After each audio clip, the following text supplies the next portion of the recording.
Sweet hearts. ఈరోజు మన channel recipe వచ్చేసి వెజిటేరియన్ భోజనాల్లో కమ్మగా వడ్డించే కందిపొడి రెసిపీ అనమాట. రేపు సండే కదా, సో ఇది ట్రై చేసి ఎలా వచ్చిందో చెప్పేయండి. రెడీయా మరి? ఫస్ట్ ఒక ప్యాన్ తీసుకొని 1 కప్ ఆఫ్ కందిపప్పుని తీసుకొని జస్ట్ ఆయిల్ ఏమీ లేకుండా రోస్ట్ చేసుకోండి. మిగతావన్నీ కూడా అంతే, ఇవి ఫ్రై చేసి పక్కన పెట్టుకోండి. తర్వాత 1/2 కప్ ఆఫ్ పచ్చిశనగపప్పు, 1/2 కప్ ఆఫ్ పెసరపప్పు, 1/2 కప్ ఆఫ్ మినపగుళ్ళు, సేమ్ ఇవి కూడా ఇలానే డ్రై రోస్ట్ చేసుకొని పక్కన పెట్టుకోండి. తర్వాత మీ టేస్ట్కి తగినట్టు ఎండుమిర్చిని యాడ్ చేసుకొని ఒక 2 స్పూన్స్ జీలకర్రని కూడా వేసుకోండి. దీనిలోనే మెంతులు చిటికెడు యాడ్ చేసుకోండి, మరీ ఎక్కువ అయితే చేదైపోతాయి.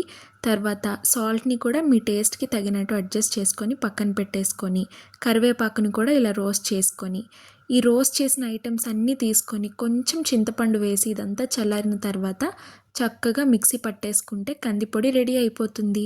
ఈ రెసిపీ చాలా ఈజీ. ఇంకా ఎవరికైనా తెలియకపోతే ఖచ్చితంగా ట్రై చేసి ఎలా వచ్చిందో కింద కామెంట్ చేయండి. ఇలాంటి మంచి మంచి రెసిపీస్తో నేను మీ ముందుకు వస్తాను.